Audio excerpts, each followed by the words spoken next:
Bem-vindos à nossa exploração de hoje. Temos em mãos a história de uma figura que é, assim, quase sinônimo de arte moderna, né? Pablo Picasso, um artista, nossa, com uma produção absurda, super camaleônico e que gera paixões e polêmicas até hoje, né? Exato. O material que a gente recebeu é bem extenso, cobre tipo desde os primeiros rabiscos dele até ele se tornar esse ícone global. E a nossa tarefa aqui é ir um pouco além da cronologia, sabe? Queremos tentar entender o que movia essas transformações todas e qual o impacto real que ele deixou. Pronta para começar? Vamos lá? Vamos sim. É uma figura fascinante porque a vida e a obra dele parecem uma coisa só, né? Um tecido único.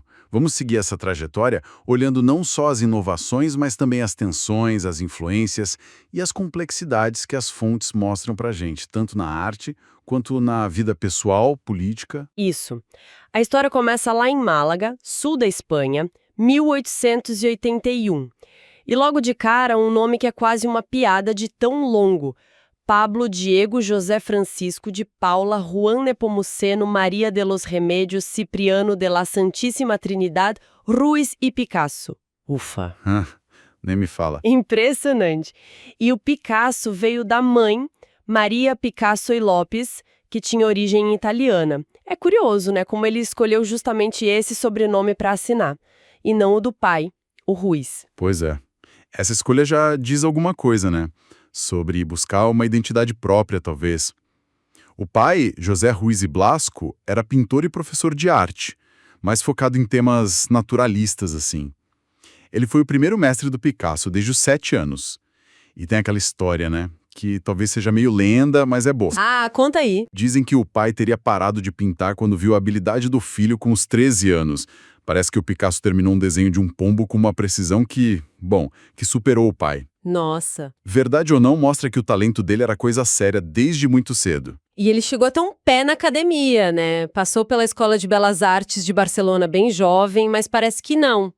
Não se encaixou muito bem ali no formalismo. Não muito. Depois foi para Madrid, para a principal academia da Espanha, a Real Academia de Belas Artes de São Fernando, mas também não durou muito nas aulas formais, pelo que consta. Não mesmo. Ele era muito inquieto. Com 16 anos, lá em Madrid, o que realmente chamou a atenção dele foi o Museu do Prado, especialmente as obras do El Greco. Ah, é o Greco. Faz sentido. Total. A gente consegue ver uns ecos daquelas pinceladas mais soltas, expressivas, sabe? Das cores, das formas alongadas do El Greco em trabalhos futuros do Picasso. Ele absorvia tudo, mas processava do jeito dele. Barcelona, para onde a família tinha se mudado antes, ele sempre considerou assim seu verdadeiro lar espiritual e artístico na juventude. E aí o próximo passo quase obrigatório era Paris, né? O epicentro da arte mundial no início do século XX. As fontes descrevem um começo bem perrengue por lá, dividindo o quarto com o poeta Max Jacob, passando frio. Tem até a história de queimar desenhos para se aquecer. Que imagem forte é essa, né? É muito forte. Mas foi ali que o Picasso artista realmente nasceu, né? Quando ele adotou só o sobrenome da mãe para valer. Paris foi crucial, sem dúvida. Mesmo um pouco antes, em 1901, ele já tinha cofundado uma revista em Madrid, a Arte Jovem. Já mostrava um interesse por temas sociais. Mas Paris, a partir de 1900, foi a imersão total na vanguarda. Foi lá que ele se forjou mesmo como artista, convivendo com outros criadores, absorvendo as últimas tendências, mas sempre para subverter tudo logo em seguida, né? Era bem o estilo dele. E essa subversão constante é o que mais me intriga em Picasso. A gente ouve falar muito dos períodos dele. Parece que ele viveu várias vidas artísticas dentro de uma só. Como dá para entender essa necessidade quase, compulsiva por mudança? É uma ótima pergunta. Acho que não tem uma resposta única, mas a gente pode ver alguns fios condutores. Primeiro, uma curiosidade que não acabava nunca, e uma recusa total em se repetir. Segundo, uma capacidade impressionante de absorver influências de todo tipo, desde mestres antigos até arte não ocidental. E terceiro, uma conexão muito forte entre a vida pessoal dele e a produção. As emoções, os relacionamentos, tudo transbordava para a tela. Os períodos são rótulos úteis, né? Mas a evolução era mais mais fluida e às vezes acontecia até meio que ao mesmo tempo. Vamos tentar navegar por essas fases, então. Começa com o famoso período azul, ali entre 1901 e 1904, certo? O nome já entrega a paleta, né? Sim, totalmente. Um período marcado por tons frios, de azul, verde azulado e uma melancolia assim bem profunda. Os temas são a pobreza, a velhice, a solidão, a cegueira. Pesado. Muito.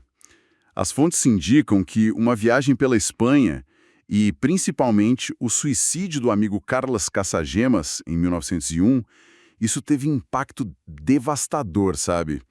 E direto nessa fase.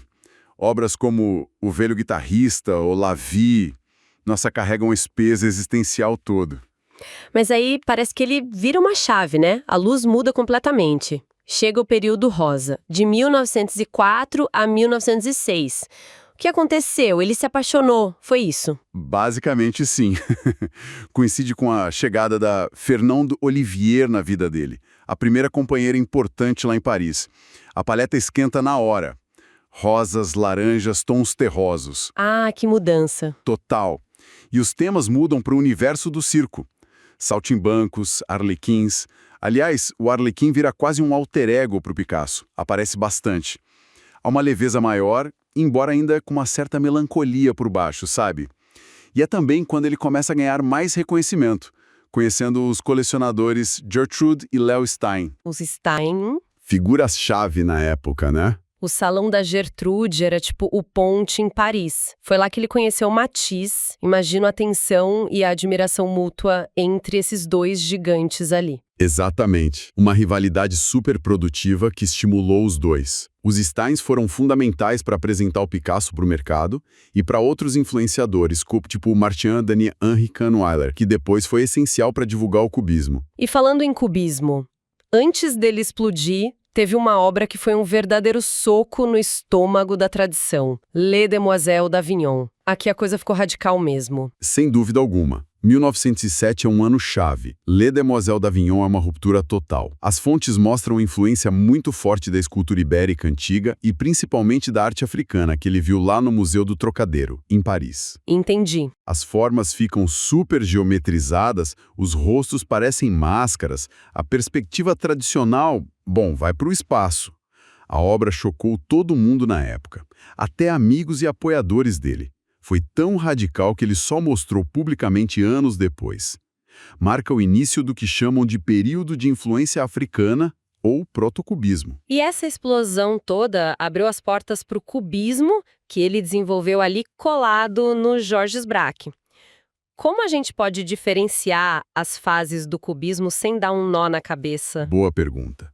O cubismo analítico, que vai mais ou menos de 1909 a 1912, é a fase mais hermética, digamos.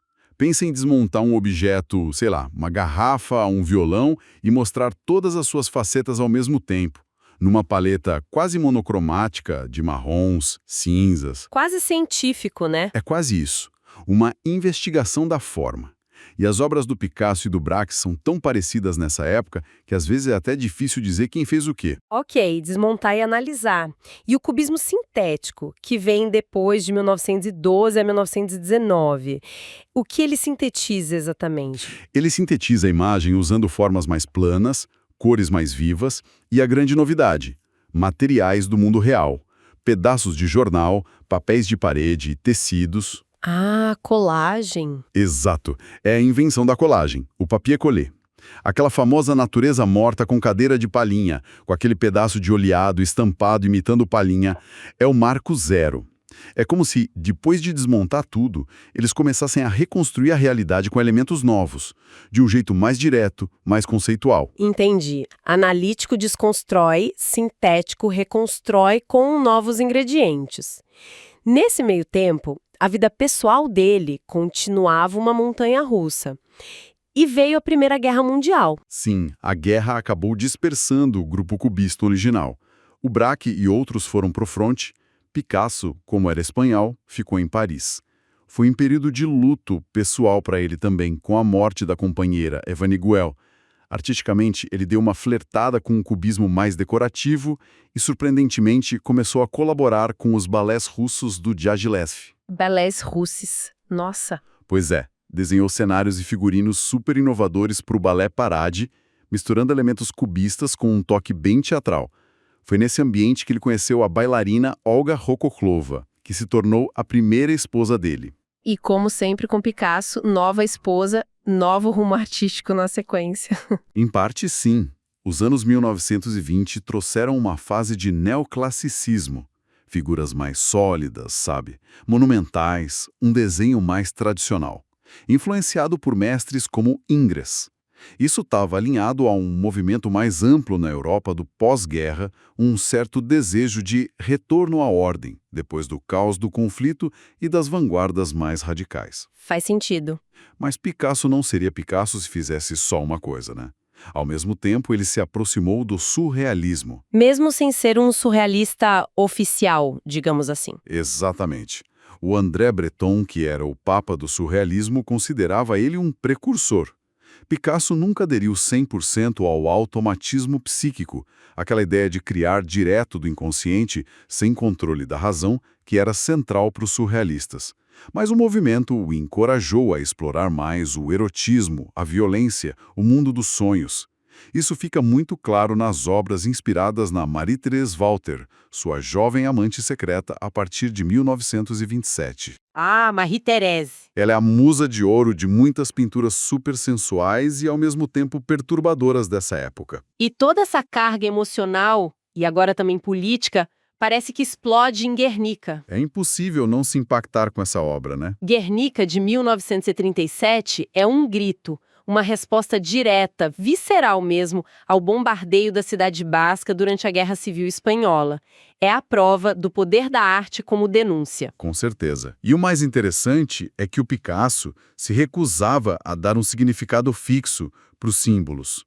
O touro, o cavalo agonizando, a mãe com o filho morto. Ele dizia que a interpretação era aberta. Talvez por isso a obra continue tão potente e universal até hoje. E a fotógrafa Dora Maar, que era companheira dele na época, teve um papel importante nesse processo todo, né? Não só registrando, né? Sim.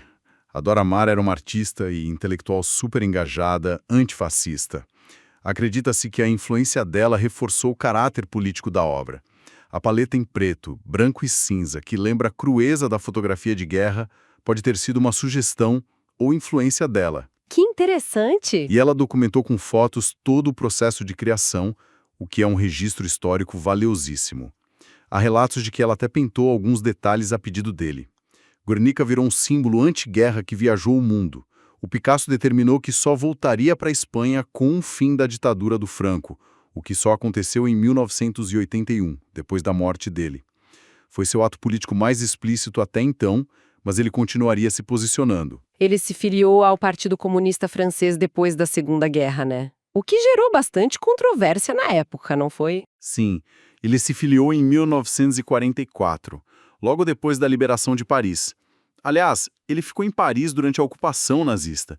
E tem aquela história ótima dele respondendo a um oficial alemão que perguntou olhando para uma foto de Guernica se tinha sido ele quem fez aquilo. E o Picasso, não, foram vocês. Haha, boa. A filiação ao PCF foi vista por alguns como um gesto de solidariedade, de antifascismo, por outros como ingenuidade ou até oportunismo. Ele recebeu prêmios de paz da União Soviética, mas também teve atritos com o partido. Por exemplo, quando fez um retrato do Stalin que foi considerado pouco ortodoxo. As fontes sugerem que era um engajamento meio complexo, né? Complexo e talvez mais simbólico do que ideológico, sabe? Ele mesmo disse uma vez que sua pintura era comunista porque ele era comunista, mas que não ia mudar o estilo dele por causa da política. Ele pintou obras como Massacre na Coreia, criticando a intervenção americana, e criou a famosa Pomba da Paz. Essas posições o afastaram de antigos amigos, como o André Breton, e geraram críticas bem ácidas, como as do Salvador Dalí. É importante a gente só relatar o que as fontes dizem, sem fazer juízo de valor sobre essas posições. Claro, com certeza. E depois da guerra, ele já era uma lenda viva, né? Como foram esses últimos anos? Menos turbulentos artisticamente, talvez? Artisticamente, nunca. Continuou produzindo num ritmo frenético. Nos anos 50, fez séries inteiras revisitando mestres como Velázquez, com as meninas, Delacroix, Manet. Uau! Mudou-se para o sul da França, vivendo quase recluso em propriedades enormes, mas sempre trabalhando sem parar. Foi quando conheceu Jacqueline Roch, que se tornou sua segunda esposa, e ficou com ele até o fim da vida. E as experiências continuaram? Escultura, gravura... Ele não parava. De jeito nenhum. Fez esculturas monumentais como aquela de Chicago, e nos seus últimos anos mesmo ali de 1968 a 1971, teve uma explosão final de criatividade. Centenas de pinturas e gravuras com um estilo muito solto, expressivo, quase infantil para alguns na época. Foram trabalhos que inicialmente foram meio subestimados, mas que hoje são vistos como precursores do neo-expressionismo dos anos 80. Quer dizer, uma última reinvenção, né? Impressionante. Falamos muito da arte, mas a vida pessoal dele é um capítulo à parte, né? Cheio de intensidade e, segundo várias fontes, de aspectos bem sombrios, especialmente no trato com as mulheres. Como a gente concilia o gênio artístico com essa figura tão controversa? Essa é talvez a questão mais difícil e mais atual sobre o Picasso. As fontes são bem claras nisso. Relacionamentos múltiplos, tumultuados, muitas vezes com mulheres bem mais jovens que ele. 2 esposas oficiais, né? A Olga Kuklova e a Jacqueline Roch. 4 filhos com 3 mulheres diferentes. O Paulo, a Maia, o Claude e a Paloma. Muitas histórias. E citações atribuídas a ele que são bem misóginas, cruéis mesmo. Livros como o da Françoise Gillot, que foi uma das poucas que o abandonou, e o da neta dele, a Marina, descrevem um homem egocêntrico, por vezes até abusivo. É impossível ignorar essa parte. Ao mesmo tempo, essas mulheres não foram só vítimas passivas, né? Foram musas, foram essenciais para a arte dele. É uma dinâmica muito perturbadora. Extremamente perturbadora. A arte dele se alimentava diretamente dessas relações. O estilo mudava conforme a musa do momento.